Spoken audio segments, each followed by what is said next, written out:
Nagulandang ang Pangulo ng Bansa na si Ferdinand Coting Jr. matapos lumabas sa publiko ang mga bagong dokumento at ulat na umano'y naglalantad ng kanyang mga di umano'y tagong lihim at anomalya habang nasa pwesto. Ang mga revelasyong ito ay nagmula sa isang serye ng investigative reports na isinapubliko ngayong linggo kung saan binabanggit ang mga umano'y irregularidad sa paggamit ng pondo ng bayan at mga lihim na transaksyon ng ibang bansa. Kasabay nito, kinumpirma rin ng mga opisyal mula sa Los Angeles, California na tuloy na ang kaso laban kay First Lady Liz Satanas Maggs kaugnay sa isang illegal na issue na matagal nang nakabinbin. Ayon sa ulat, ito ay may kinalaman sa umano'y pagkakasangkot niya sa isang pribadong kumpanyang iniimbestigahan dahil sa money laundering at posibleng koneksyon sa illegal na droga. Patuloy ang paglalabas ng ebidensya sa korte habang nagbabantay ang media sa mga susunod na hakbang. Sa gitna ng mga kontrobersyang ito, nananawagan ng taong bayan para sa ganap na katotohanan at hustisya. Ilang mambabatas na rin ang nagsusulong ng investigasyon sa loob ng Senado upang mapanagot ang sinumang may sala anuman ang kanilang posisyon. Samantala, nananatiling tikom ang bibig ng Malacanang sa issue, ngunit inaasahang maglalabas sila ng payag sa mga susunod na araw habang patuloy na lumalalim ang krisis. At yan nga ang balitang ating pagkakatutukan. Ngunit bago ang lahat, siguraduhin mag-subscribe at ihit ang notification bell para sa patuloy na pagtutok sa mga sulap ng bagong balita sa tunay na boses ng masa.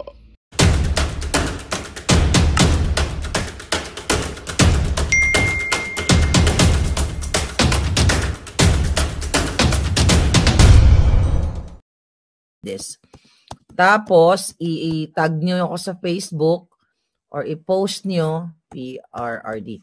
Happy 80th birthday, PRRD. I think let's make this viral. Ayan, pwede yan happy 80th birthday o happy 80th birthday, PRRD o happy birthday. Yeah, tama. I think that's about it. Okay?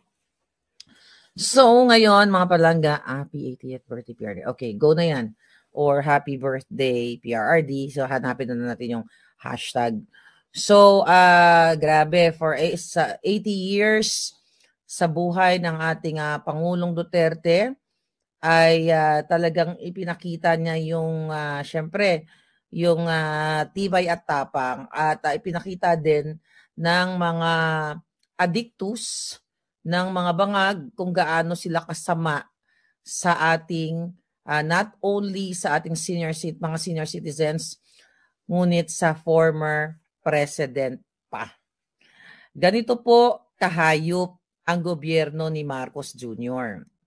Pinlano nila ito at talagang ito ang ipinakita nila sa lahat ng Pilipino sa buong mundo na kawalang hiyaan sa former president na nagwakas ng tanimbala, nagwakas ng mga extortion dyan sa airport, nagwakas ng mga tax evasion ng mga oligarko katulad ni Lucio Tan, ng Mylong, Dunkin Donuts, at kung ano-ano pang mga mapagsamantalang mga negosyante.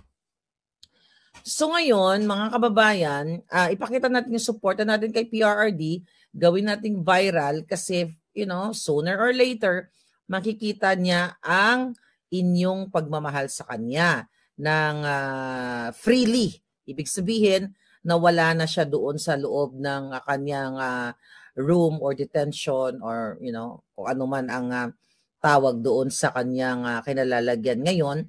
Pero na-update naman kayo ng ating Vice President na he's fine at okay naman yung kanyang kondisyon. Pero syempre, mas maganda kung makakalaya na siya sa illegal na pagdukot ng buwaka ng inang gobyernong addictus, Marcos Jr., Liz Satanas, yung mga kasabwat nila sa NBI, PNP, lahat ng mga putang inang mga yan ang mga hinayupak na yan, dapat managot sa bayan. Kasi recently, dito sa hearing ni Mangga, ni Amy Marcos, na minsan, first quarter of the year, na nangako sa amin na siya daw po ay magsasalita na at sasabihin niya sa kanyang kapatid na ading, kailangan mo na magpahinga kasi addictus ka. Puro paasa. Diba? Tanong natin niya kay Darrell, no? sa kanyang assistant. Okay. Kung ano na ba ang mga paasa ni Amy Marcos. Ang tagal na. But anyway, wag kayo magtiwala dyan. Kahit na nag-conduct siya ng preliminary, ng hearing during I think few days ago at nakita natin kung gaano kasinungaling talaga at nag-connive sa mga jutang ginimes, doon ay pinatunayan sa hearing na yon na wala naman talagang red notice kundi diffusion notice lang na unverified. Inamin mismo doon sa hearing na yon, mga kababayan, na talagang kitang-kita na warrantless arrest ang ginawa ng gobyerno ni Bangag, ginawa ni Torre, kaya dapat managot yung putang buwaka ng inang uling na yan. Uling ang budhi, uling ang lahat, kadiliman. Okay? So dapat managot sila dahil ipinakita doon, in-explain na nga ng mga magagaling na abogado na ang warrantless arrest, ito'y pwede mo lang gawin sa taong akto mong nakita na gumawa ng krimen o right after ng krimen on the spot. Pwede mong arestuhin ang isang tao. But sa case ni Pangulong Duterte, wala po siyang ginawang krimen on that day, on that moment, or after that moment, nung siya ay pabalik ng Pilipinas mula sa Hong Kong na hindi magkamayaw ang ating mga OFW na siya ay tangkilikin, suportahan, pasalamatan, mahalin. Ito ang wala ang bangag na adik na si Marcos Jr. Alright. Alam naman ninyo lahat na talagang ipinakita ng bangag na gobyerno ang kanilang paglabag sa batas, karapatang pantao, karapatan na magkaroon ng pagdinig diyan sa ating sariling korte sa Pilipinas bago i-endorso ang isang tao katulad ng former President Pangulong Duterte. Ito po talaga ay malinaw na kidnapping o pagdukot o pag-abuso, name it. Ano pa ba ang pwede nating ibato dito or ipaalam sa ating mga kababayan? So kaya ngayong araw na ito, bilang ganti natin o pagtanaw ng pag-alala, lalo na yung mga palangga natin, not only OFW, kayo dyan sa Pilipinas na may mga kaibigan, kapatid na nagtatrabaho sa ibang bansa, na binigyan tayo ng kaalwanan at pinatigil ni Pangulong Duterte ang mga kawatan dyan sa airport. Ngayon, mga palangga, dahil talong-talo na sila sa social media, talong-talo, even ang mga prostitute, even yung mga journalist na hindi ina-apply ang kanilang natututunan o natutunan sa eskwelahan o kung saan pa man nila natutunan, baka sa mga smuggler na katulad ni Lisa Tanas nila natututunan o kidnapper katulad ni Bangag natututunan ang mag-twist ng mga balita. So dahil kitang-kita naman nating lahat na mas tinatangkilik ang ating mga pag-expose dito, ang mga vloggers or mga katulad natin na mga content creator or commentator dito sa larangan ng politika, dito lalo na sa Pilipinas at even actually sa Amerika, di ba? Mas tinatangkilik yung mga vloggers. So kaya naman talagang ang ginagawa ng mga bangag na to ay sindakin tayo lahat. Okay? Gagamitin daw nila yung Interpol para makipag-ugnayan sa iba't ibang bahagi ng bansa para tayo ay bigyan ng burden. So ang gawin natin, sulatan natin yung Interpol na hindi sila dapat makipag-connives o makipag-conspire o magpagamit. Hindi sila dapat pumayag magpagamit sa putangin ng Marcos Jr. na to na, sooner or later talagang, mananagot ka sa taong bayan na adik ka. Hindi ka forever dyan sa upuan mong hinayupa ka na wala kang alam kung di suminghot. Buong pamilya mo yata sumisingot o dyan sa buong gabinete ninyo dahil, napag-usapan naman namin yan ni Sas at ni Cathy nung kami ay nag-interview, nag-live kaming tatlo, na marami sa gabinete ni Bangag ay bangag, sumisinghot. Kaya ganito na lang po yung galit nila sa akin, sa inyo, sa atin ng mga commenter, na mga nagko-comment, na tayo ay tatargetin dahil daw tayo ay nagpapakalat ng fake news. Paano tayo nagpapakalat ng fake news dito? By the way, gusto ko lang sabihin sa inyo, shoutout kay Spokesari, nagkita na kami kagabi. Yung authentication na galing sa California, na ang video na pinakita ko ay authenticated, ay ipinorward ni Attorney Harry Roque dito sa the Netherlands. Hindi po yan, hindi mako-consider yung asylum application ni Attorney Harry Roque kung mag-submit kami ng mga peking, lakas, parang ito, sorry. Okay? Kung may mga peking, sorry kasi medyo kung may, feeling ko lagi ako nasa bahay, kaya, anyway, tayo palangga. So, kung mayroong mga peking dokumento, tandaan ninyo, mga kababayan, binitbit ko po yung authentication hard copy na galing sa California, binigay ko kay Harry para gamitin niya sa kanyang asylum visa or asylum application.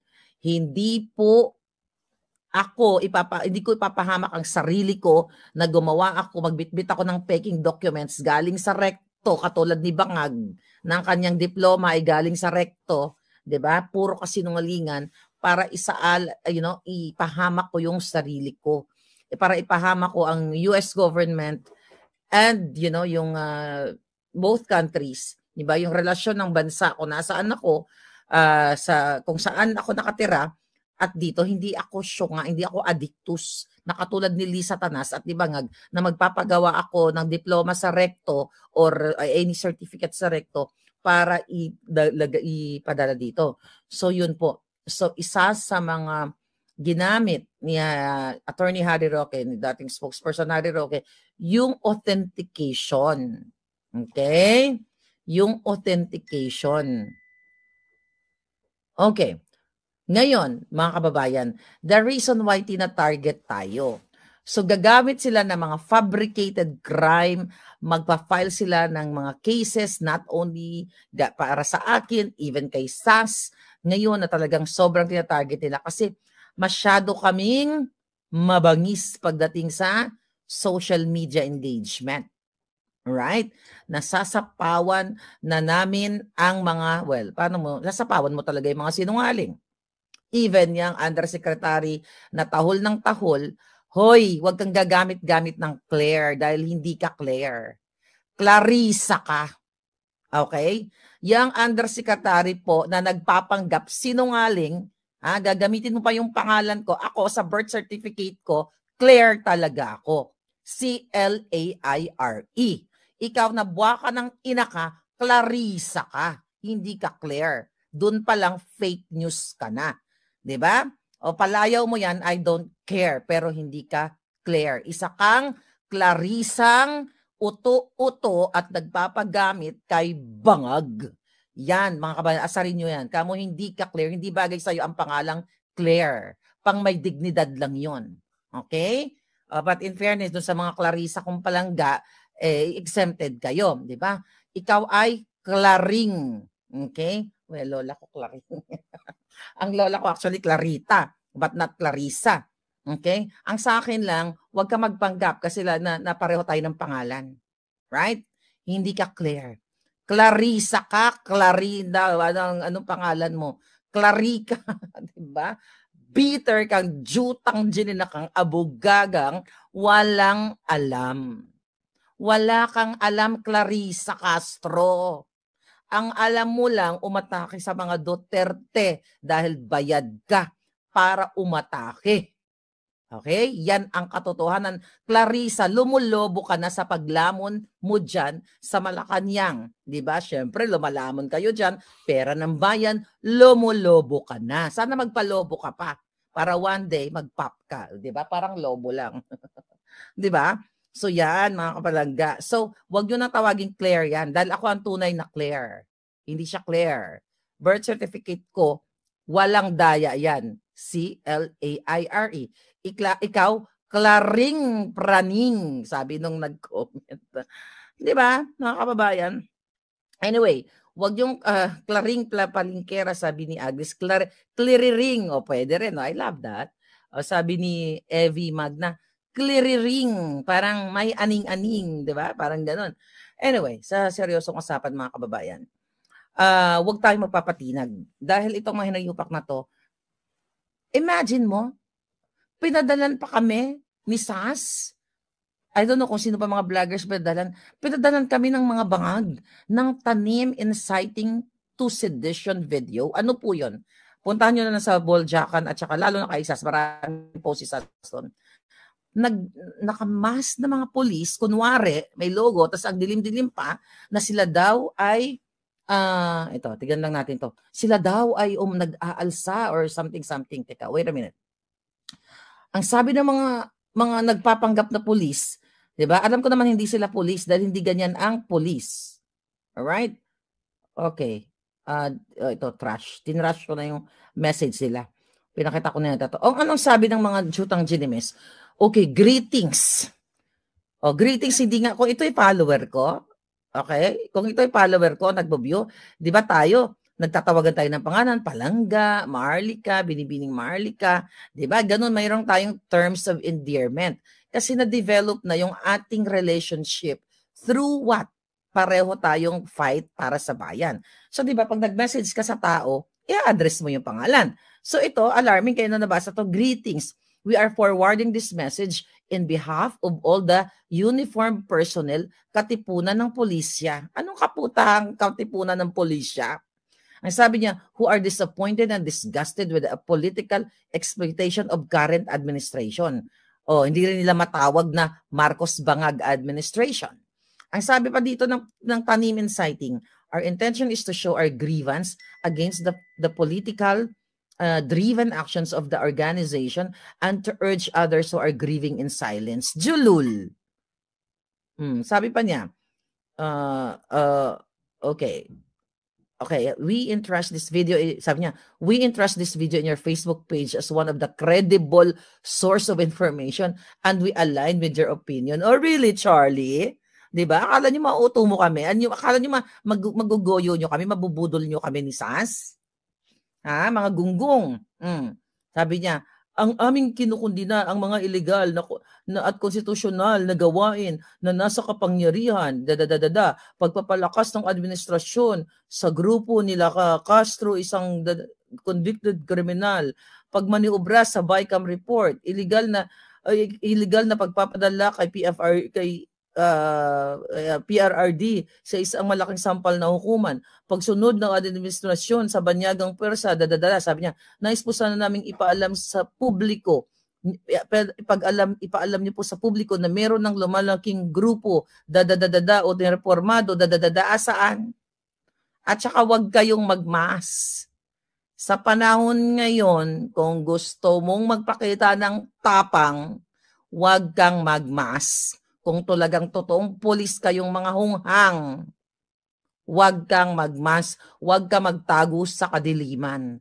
Kung may paninindigan ka, pulis ka man, sundalo ka man na gusto mong mag-speak up, dahil sukang-suka ka na sa kabangagan, huwag ka magmas. Ibig sabihin, kung nakatago ka sa maskara, isa kang duwag, puti ang itlog, talawan, pisot, supot. Okay, kag wag kang mag-send ng videong madilim pa sa budhi ng amo mong si Lisa Tanas at si Bangag. Okay, kadiliman. Yan po ang gusto nilang gawin. Why? Okay, bakit mga kababayan? Teka lang, okay? Bakit nila ginagawa sa amin ang tanim sedition? Kaya mag-ingat din kayo. Huwag kayo basta mag-post. Just look at our page. At kailangan magkaroon kayo ng pagsusuri dahil yan ang target lahat sa atin. Kung sakaling pinost ko yon, kunyari ginig, uy Palangga, meron tayong expose, yung mga kapulisang mga supot, na raw. Gagamitin nila yon kasi ang sabi ni Julul na si Santiago Jutang Gini ng anyway, nagbi-build sila ng case.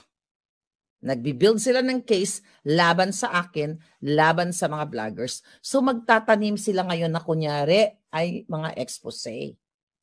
Sorry na lang kayo. Sa dami ng aking mga mga puting ahas, na screen ko na sila kung sino sa kanila ang nagtatanim or kung sino sa kanila yung totoo. Alright?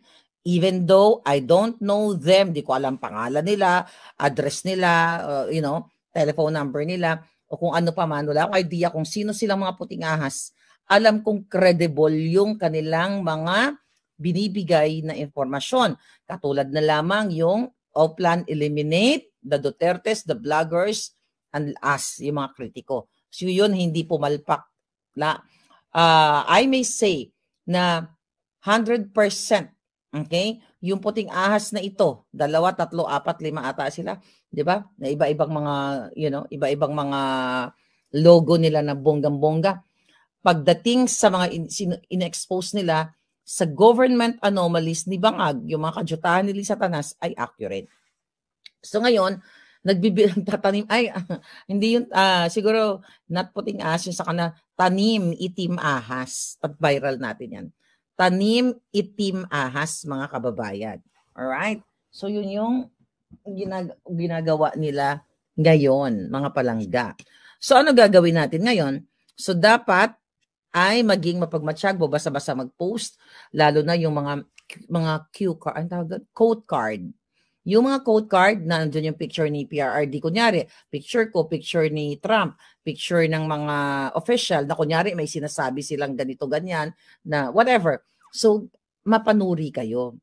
Sayang po yung digital age natin kung basa-basa tayong magpo-post. So, Google natin, let's say let's say for example, mag-post sila, sabi ni Trump na ganito, ganyan. So, mag-search kayo dun sa mga legitimate news outlet katulad ng Fox News, okay, or Newsmax, di ba? Dito sa Amerika yon.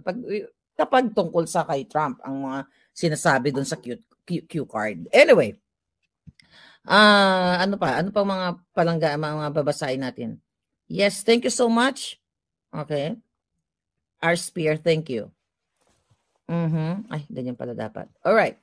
So ngayon, please, kayong lahat mga palangga, magbigay kayo ng mga entry ninyo ng happy birthday, happy 80th birthday, PRRD. Video short video, kailangan pa-viral natin.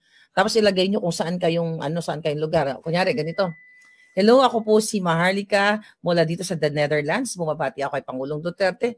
Happy birthday, Pangulong Duterte. I wish you good health at sana makaalis ka na po dyan sa pagka-kidnap mo from the Marcos government o Lisa Tanas, yung mga ganon, whatever. It should be personalized. Di ba? Dapat personalized message. So, short lang, kahit 30 seconds, mahaba na yun eh. Tapos itag ko nyo ko at i-repost natin o i-compile nating lahat. So ngayon ay 8:00 na ng umaga dito at may event doon sa ICC. It's like picnic lang naman at iba't ibang bahagi ng mundo. Andyan sa Pilipinas, nakikita nyo ang inyong talagang pag-gather sa kagabi. I think yung mga liga ng mga kagawad ba? Dyan sa, was it in Mindanao, I forgot, maybe natin ako kahapon. Then sa Caloocan, so lahat, buong Maynila o buong mundo na nag-gather. So ituloy-tuloy nyo lang po yan, mga kababayan. Now, alright, so, by the way, meron pala tayong not really expose. So galing ito sa puting ahas. Okay, galing sa puting ahas sa loob ng mga lugar ng mga ahas. Here we go. Ito yung mensahe sa atin. Okay. Okay, tignan natin ang mensahe ng ating puting ahas. Alright. Saan na yun? Teka, wait a minute. Okay, here we go. Okay. Sabi niya, mainit ang tensyon dito sa Malacanang sa nangyayari ngayon sa birthday ni PRRD. masyado silang, takot sila. Okay? Takot sila. Ngayon, mga kababayan, sabi dito, okay, close lahat. Ano ibig niya sabihin? Umaga pa lang, 'di ba? Close na lahat ang gate. Kagabi pa lang sabi dito, close na lahat ang gate sa Malacanang. Tapos, oh my God. So bawal na ang bawal, gabi pa lang daw naka-alerto na sila. So sarado na yung gate ng Malacanang. At lahat dito kami ay talagang binabantayan. Bawal mag-messenger, lahat. Tapos may access sila sa Facebook. Pero matagal ko na itong sinabi sa inyo eh. Naalala ninyo yung expose ko? Na yung mga nagtatrabaho sa loob ng Malacanang, yung mga staff, yung Facebook nila naka-open doon sa mga computer na ginagamit nila. May access ang gobyernong bangag. Okay? So ngayon, alarmang-alarma daw sila dito sa March 28 birthday ng Pangulong Duterte. Kaya naman, kagabi pa lang, nakasarado na, naka-alerto na yung mga walang hiya. Takot sila, di ba, sa kanilang sariling multo. Pero, mga kababayan, natin. So, ano daw? Happy birthday. Okay. Okay. Takot sila sa people power, sabi ni Gino. Yes, totoo yun. So talaga nakikita kasi nila buong mundo gumagalaw ang mga Pilipino. By the way, so ang nangyayari ngayon ay talagang controlled. Controlled yung mga tao sa loob, yung mga nagtatrabaho sa gobyerno.